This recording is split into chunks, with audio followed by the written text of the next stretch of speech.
ಎತ್ತ ಸಾಗುತ್ತಿದೆ ಸರ್ಕಾರಿ ಶಾಲೆಯ ಸ್ಥಿತಿಗತಿ. ಹಾಸನ ನಗರದ ಆಡುವಳ್ಳಿ ಎಂಬ ಗ್ರಾಮದ ಸರ್ಕಾರಿ ಹಿರಿಯ ಪ್ರಾಥಮಿಕ ಶಾಲೆಗೆ ನಿಮ್ಮ ವಿಶ್ವಪಥ ಟಿವಿ ಭೇಟಿ ಕೊಟ್ಟಾಗ ಸ್ಥಿತಿ ಬಹಳ ಶೋಚನೀಯವಾಗಿತ್ತು.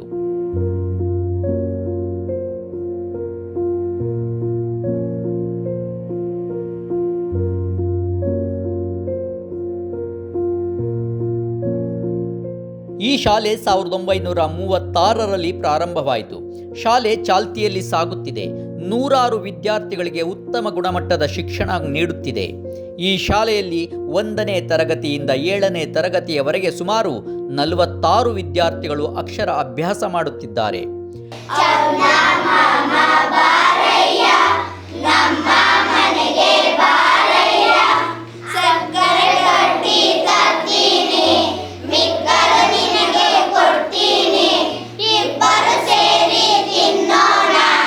ಶೋಚನೀಯ ಸಂಗತಿ ಏನೆಂದರೆ, ಉತ್ತಮ ಗುಣಮಟ್ಟದ ಶಿಕ್ಷಣ ದೊರೆಯುತ್ತಿದ್ದರೂ ಕೂಡ ವಿದ್ಯಾರ್ಥಿಗಳಿಗೆ ಒಂದೆಡೆ ಕುಳಿತು ಶಿಕ್ಷಣ ಕಲಿಯಲು ಸೂರು ಇಲ್ಲದಂತಾಗಿದೆ.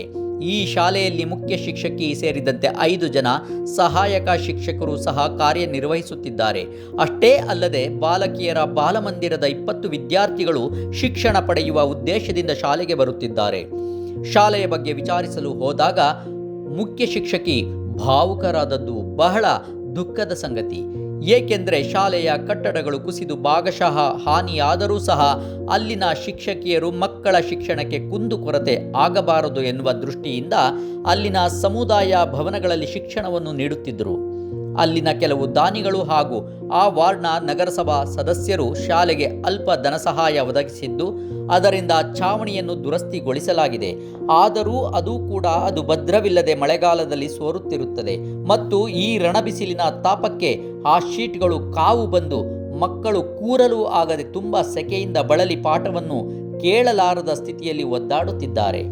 ಇದು ಸರ್ಕಾರದ ಗಮನಕ್ಕೆ ಬಾರದೇ ಹೋದದ್ದು ಶೋಚನೀಯ ಸಂಗತಿ.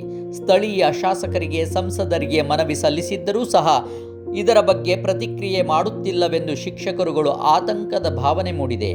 ಊರಿನ ಹಿರಿಯರು ಮತ್ತು ನಗರಸಭೆಯ ಸದಸ್ಯರುಗಳು ಈ ವಾರ್ಡು 4ನೇ ವಾರ್ಡಿಗೆ ಸೇರುತ್ತೆ. ಅವರು ಮತ್ತು 2ನೇ ವಾರ್ಡು ಈ ಕಡೆಯಿಂದ ಶಾಲೆಯ ಎಡಭಾಗಕ್ಕೆ 2ನೇ ವಾರ್ಡಿಗೆ ಸೇರುತ್ತೆ. ಸೊ ಇಬ್ಬರು ಕೌನ್ಸಿಲರ್ಗಳು ಕೂಡ ನಮಗೆ ಸಹಾಯವನ್ನು ಮಾಡಿ ಮಾತಾಡಿ MLA ಸಾಹೇಬ್ರ ಹತ್ರ ಒಂದು ಬಿಲ್ಡಿಂಗನ್ನು ಸ್ಯಾಂಕ್ಷನ್ ಮಾಡಿಸಿದ್ದಾರೆ. MLA ಸಾಹೇಬರು ವರ್ಕ್ ಸ್ಟಾರ್ಟ್ ಮಾಡಿದ್ದಾರೆ. ಇನ್ನೇನು RCC ಲೆವೆಲಲ್ಲಿ ಇದೆ ಸರ್. ಸೊ ಇವಾಗ ಎಷ್ಟು ಕೊಠಡಿ ಆಗ್ತಾ ಇದೆ ಮೇಡಮ್? ಅಲ್ಲಿ ಈಗ 1 ಕೊಠಡಿ ಆಗ್ತಾ ಇದೆ ಸದ್ಯಕ್ಕೆ. 1 ಕೊಠಡಿ ಮಾಡ್ತಾ ಇದ್ದಾರೆ. ನೆಕ್ಸ್ಟ್ ಗ್ರಾಂಟ್ ಬರ್ತಿದ್ದಂಗೆ ಇನ್ನು 3-4 ಕೊಠಡಿಗಳನ್ನ ಮಾಡ್ಕೊಡ್ತೀವಿ ಅಂತೇಳಿ MLA ಸಾಹೇಬರು ಭರವಸೆಯನ್ನು ಕೊಟ್ಟಿದ್ದಾರೆ. 1ನೇ ತರಗತಿಯಿಂದ 7ನೇ ತರಗತಿವರೆಗೂ ಮಕ್ಕಳು ಕಲಿತಾ ಇದ್ದಾರೆ ಸರ್. ಇಲ್ಲಿ 1ನೇ ತರಗತಿಯಲ್ಲಿ 6 ಮಕ್ಕಳಿದ್ದಾರೆ, 2ನೇ ತರಗತಿಯಲ್ಲಿ 2 ಮಕ್ಕಳಿದ್ದಾರೆ, 3ನೇ ತರಗತಿಯಲ್ಲಿ 9 ಮಕ್ಕಳು ಓದ್ತಾ ಇದ್ದಾರೆ, 4ರಲ್ಲಿ 10, 5ನೇ ತರಗತಿಯಲ್ಲಿ 5 ಮಕ್ಕಳು, 6ನೇ ತರಗತಿಯಲ್ಲಿ 6 ಮಕ್ಕಳು, 7ನೇ ತರಗತಿಯಲ್ಲಿ 9 ಮಕ್ಕಳಿದ್ದಾರೆ ಸರ್. ಒಟ್ಟು 46 ಮಕ್ಕಳು ಓದ್ತಾ ಇದ್ದಾರೆ.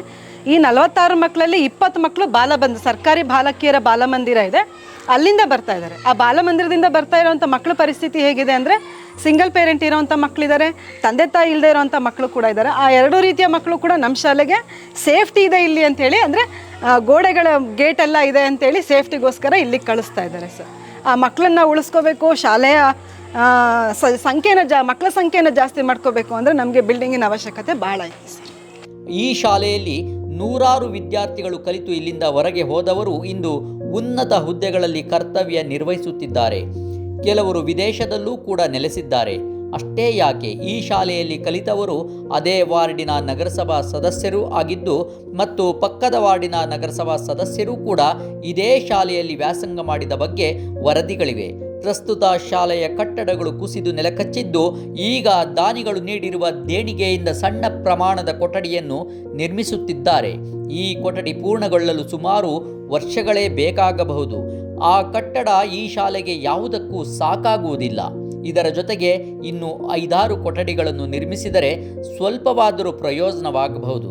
1ನೇ ತರಗತಿಯಲ್ಲಿ 6 ಮಕ್ಕಳು, 2ನೇ ತರಗತಿಯಲ್ಲಿ 2 ಮಕ್ಕಳು, 3ನೇ ತರಗತಿಯಲ್ಲಿ 9 ಮಕ್ಕಳು, 4ನೇ ತರಗತಿಯಲ್ಲಿ 10 ಮಕ್ಕಳು, 5ನೇ ತರಗತಿಯಲ್ಲಿ 5 ಮಕ್ಕಳು, 6ನೇ ತರಗತಿಯಲ್ಲಿ 6 ಮಕ್ಕಳು, 7ನೇ ತರಗತಿಯಲ್ಲಿ 8 ಮಕ್ಕಳು, ಒಟ್ಟು 46 ಮಕ್ಕಳು ಇಲ್ಲಿ ವ್ಯಾಸಂಗ ಮಾಡುತ್ತಿದ್ದಾರೆ.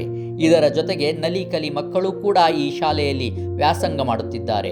ಇಲ್ಲಿನ ಶಿಕ್ಷಕರುಗಳಿಗೆ ಬೇಸರ ಏನೆಂದರೆ ಇಲ್ಲಿನ ಸ್ಥಳೀಯ ನಿವಾಸಿಗಳು ನಮ್ಮ ಶಾಲೆಗೆ ಸೇರಿಸುತ್ತಿಲ್ಲ ಎಂಬ ಕೊರಗಿದೆ. ಏಕೆಂದರೆ ಕಟ್ಟಡ ತುಂಬ ಶಿಥಿಲವಾಗಿದೆ. ಯಾವಾಗ ಬೇಕಾದರೂ ಮಕ್ಕಳ ಮೇಲೆ ಬೀಳಬಹುದು ಎಂಬ ಆತಂಕದಿಂದ ಇಲ್ಲಿಗೆ ಮಕ್ಕಳನ್ನು ಸೇರಿಸಲು ಹಿಂಜರಿಯುತ್ತಿದ್ದಾರೆ. ಈ ಶಾಲೆಯ ವಿಸ್ತೀರ್ಣ 1 ಎಕರೆ 13 ಗುಂಟೆ ಇದೆ. ಈ ಜಾಗದಲ್ಲಿ ಹೊಸ ಕಟ್ಟಡವನ್ನು ನಿರ್ಮಿಸಿದರೆ ಇಲ್ಲಿನ ಸ್ಥಳೀಯ ನಿವಾಸಿಗಳು ಶಾಲೆಗೆ ಸೇರಿಸಲು ಬಯಸುತ್ತಾರೆ. ಇಲ್ಲಿನ ಮುಖ್ಯ ಶಿಕ್ಷಕರಾದ ತೇಜಸ್ವಿಯವರ ತಾಯಿ ವಿಶಾಲಾಕ್ಷಮ್ಮನವರೂ ಕೂಡ ಇದೇ ಶಾಲೆಯಲ್ಲಿ ಓದಿದವರು. ಅದಕ್ಕೆ ಅವರು ಮಾತನಾಡುತ್ತಾ ತುಂಬ ಭಾವುಕರಾದರು.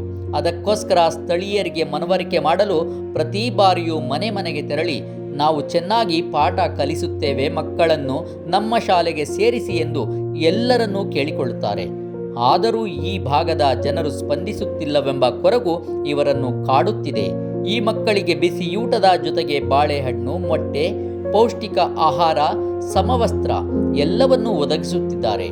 ಈ ಶಾಲೆಗೆ ಹೊಸ ಕಟ್ಟಡ ಬಂದೊಡನೆ ಈ ಬಡಾವಣೆಯ ಸ್ಥಳೀಯರು ಮಕ್ಕಳನ್ನು ಈ ಶಾಲೆಗೆ ಸೇರಿಸುತ್ತಾರೆ ಎಂಬ ವಿಶ್ವಾಸವಿದೆ ಎಂದು ಹೇಳಿ ತಮ್ಮ ಅಳಲನ್ನು ತೋಡಿಕೊಂಡರು. ತುಂಬ ಚೆನ್ನಾಗಿ ಕಲಿಸ್ಕೊಡ್ತೀವಿ. ಆದರೆ ಇಲ್ಲಿ ಬಿಲ್ಡಿಂಗಿನ ಕೊರತೆ ಇದೆ. ಈ ನಲಿಕಲಿ ಮೆಥಡ್ ಅಂತೂ ತುಂಬ ಚೆನ್ನಾಗಿದೆ. ಮಕ್ಕಳಿಗೆಲ್ಲ ಕೂತ್ಕೊಳ್ಳೋ ಆಸನ ವ್ಯವಸ್ಥೆ ತುಂಬ ಚೆನ್ನಾಗಿದೆ. ಎಲ್ಲ ಮಕ್ಕಳಿಗೂ ಚೇರ್ಸ್ ಇದೆ, ಮತ್ತು ಟೇಬಲ್ ಇದೆ, ಮತ್ತು ಒಂದು ಗುಂಪು ತಟ್ಟೆ ವಿಧಾನದಲ್ಲೇ ನಾವು ಈ ಮಕ್ಕಳಿಗೆ ಕಲಿಕೆಯನ್ನು ಹೇಳ್ಕೊಡ್ತೀವಿ. ತುಂಬ ಚೆನ್ನಾಗಿ ಹೇಳ್ಕೊಡ್ತೀವಿ. ಆದರೆ ಇಲ್ಲಿಗೆ ಏನಾಗಿದೆ ಅಂದರೆ ಮಕ್ಕಳ ಸಂಖ್ಯೆ ಕಡಿಮೆ ಆಗ್ತಾ ಇದೆ. ಯಾಕಪ್ಪ ಅಂದರೆ ಇದು ದೊಡ್ಡ ಸಮಸ್ಯೆ ಅಂದರೆ ಬಿಲ್ಡಿಂಗ್ ಇಲ್ಲ ನಮ್ಮ ಶಾಲೆಯಲ್ಲಿ. ಬಿಲ್ಡಿಂಗ್ ಏನಾಗುತ್ತೆ, ಮಳೆ ಬಂದರೆ ಸೋರುತ್ತೆ, ಮತ್ತು ಬಿಲ್ಡಿಂಗ್ ಆ ಕಡೆ ಎಲ್ಲ ಬಿದ್ದೋಗಿದ್ದಾವೆ. ಅದಕ್ಕೋಸ್ಕರನೇ ದಯವಿಟ್ಟು ಈ ಬಿಲ್ಡಿಂಗ್ ಒಂದು ಚೆನ್ನಾಗಾದರೆ ನಮ್ಮ ಶಾಲೆಯ ಸ್ಟ್ರೆಂತು ಜಾಸ್ತಿ ಆಗುತ್ತೆ ಅಂತ ನಾನು ಈ ಮೂಲಕ ಹೇಳ್ತೀನಿ. 2021-22ನೇ ಸಾಲಲ್ಲಿ ಈ ಶಾಲೆಗೆ ಬಂದಾಗ ಶಾಲೆಯ ಸ್ಥಿತಿ ತುಂಬ ಹದಗೆಟ್ಟಿತ್ತು. ಮತ್ತು ಮಕ್ಕಳ ಸಂಖ್ಯೆನೂ ಕೂಡ ತುಂಬ ಕಡಿಮೆ ಇತ್ತು. 1936ರಲ್ಲಿ ಪ್ರಾರಂಭ ಆಗಿರೋಂಥ ಶಾಲೆ ಇದು. ನಾವು ಬಂದ ವರ್ಷದಲ್ಲಿ ಏನಾಯಿತು, ಮಕ್ಕಳ ಸಂಖ್ಯೆ ಕಡಿಮೆ ಇತ್ತು. ಆಗಿನ್ನು ಡಿಸೆಂಬರಲ್ಲಿ ಬಂದಿದ್ವಿ ನಾವು. ಹಾಗಾಗಿ ಅವಾಗೇನು ಕ್ರಮಗಳನ್ನ ಕೈಗೊಳ್ಳಿಕ್ಕೆ ಆಗಲಿಲ್ಲ. ನಂತರ ಜೂನ್ನಲ್ಲಿ ಏನು ಮಾಡಿದ್ವಿ, ಮನೆ ಭೇಟಿ ಕೊಟ್ವಿ. ಪ್ರತಿಯೊಂದು ಮನೆಗೂ ನಾನು ನಮ್ಮ ಕೊಲಿಗೆ ಹೋಗಿ ಮನೆ ಭೇಟಿಯನ್ನು ಕೊಟ್ವಿ. ಮನೆ ಭೇಟಿಯನ್ನು ಕೊಟ್ಟಾಗ ಅಲ್ಲಿ ಪೇರೆಂಟ್ಸ್ ಹೇಳಿದಂಥ ಮಾತೇನಪ್ಪ ಅಂತಂದರೆ, ಶಾಲೆ ಬಿಲ್ಡಿಂಗ್ ಹಾಳಾಗಿದೆ, ಮಕ್ಕಳನ್ನ ನಾವು ಹೇಗೆ ಕಳಿಸೋದು, ನಮ್ಮ ಮಕ್ಕಳನ್ನ ನಾವು ಕಳಿಸ್ಲಿಕ್ಕೆ ತುಂಬ ಭಯ ಆಗುತ್ತೆ. ಯಾವುದಾದ್ರೂ ಮಗು ಮೇಲೆ ತಲೆ ಮೇಲೆ ಏನಾದರೂ ಬಿದ್ದರೆ ಏನು ತೊಂದರೆ ಆಗುತ್ತೆ, ಅದನ್ನೆಲ್ಲ ಕಳವಳವನ್ನು ವ್ಯಕ್ತಪಡಿಸಿದ್ರು ಪೇರೆಂಟ್ಸು. ಆವಾಗ ನಾವೇನು ಮಾಡಿದ್ವಿ, ಕನ್ವಿನ್ಸ್ ಮಾಡಿದ್ವಿ. ಅಂದರೆ ನಮಗೆ ಕನ್ವಿನ್ಸ್ ಮಾಡಲಿಕ್ಕೂ ತುಂಬ ಕಷ್ಟ ಆಗ್ತಾಯಿತ್ತು. ಯಾಕೆಂದರೆ ಬಿಲ್ಡಿಂಗೇ ಈ ರೀತಿ ಇರುವಾಗ ನಾವೇನು ಅವ್ರಿಗೆ ಕನ್ವಿನ್ಸ್ ಮಾಡಲಿಕ್ಕಾಗತ್ತೆ. ಆದ್ರೂ ಕೂಡ ನಾವು ಜೋಪಾನವಾಗಿ ನೋಡ್ಕೋತೀವಿ, ಮಕ್ಕಳನ್ನ ಶಾಲೆಗೆ ಕಳಿಸಿ ಅಂಥೇಳಿ ಅವರಿಗೆ ತಿಳಿಸಿದ್ವಿ. ಆದರೂ ಆಯಿತು ನೋಡ್ತೀವಿ ಅಂಥೇಳಿ ಮಾಡಿದರು. ನಾವು ಬಂದ ವರ್ಷದಲ್ಲಿ ಇದ್ದಂಥ ಮಕ್ಕಳ ಸಂಖ್ಯೆ ಎಷ್ಟಿತ್ತು ಅಂದರೆ 35ರಿಂದ 39 ಇಷ್ಟೇ ಇದ್ದಿತ್ತು. ಆ ನಂತರ ಏನಾಯಿತು, 40 ಮೇಲೆ ದಾಟ್ತು. ಈ ವರ್ಷ 50ಕ್ಕೆ ಬಂದಿದೆ ಮಕ್ಕಳ ಸಂಖ್ಯೆ. ಪ್ರತಿ ವರ್ಷವೂ ಸ್ವಲ್ಪ ಏನಾಗ್ತಾ ಇದೆ, ಇನ್ಕ್ರೀಸ್ ಆಗ್ತಾ ಇದೆ. ಸೊ ನಾವು ಹಳೆ ವಿದ್ಯಾರ್ಥಿಗಳ ಸಂಘವನ್ನು ಮಾಡಿದ್ದೀವಿ ಇಲ್ಲಿ. ಹಳೆ ವಿದ್ಯಾರ್ಥಿಗಳ ಸಂಘದಲ್ಲಿ ಅವರು ಕೂಡ ಎಲ್ಲ ಬಂದು ಶಾಲೆ ಈ ರೀತಿ ಇದೆ ಅಂತೇಳಿ MLA ಸಾಹೇಬರಿಗೆ ಗಮನಕ್ಕೆ ತಂದಿದ್ದಾರೆ. ಆಮೇಲೆ BO ಮೇಡಮ್ ಗಮನಕ್ಕೂ ತಂದಿದ್ದಾರೆ. ನಾವು ನಮ್ಮ ಕಡೆಯಿಂದ ಲೆಟರ್ನೆಲ್ಲ ಕೊಟ್ಟಿದ್ದೀವಿ. ಮಾಹಿತಿ ಏನು ಕೊಡಬೇಕು, ಎಷ್ಟು ಎಕರೆ ಜಾಗ ಇದೆ ಶಾಲೆಯಲ್ಲಿ ಅಂತೆಲ್ಲ ಮಾಹಿತಿಯನ್ನು ತಲುಪಿಸಿದ್ದೀವಿ.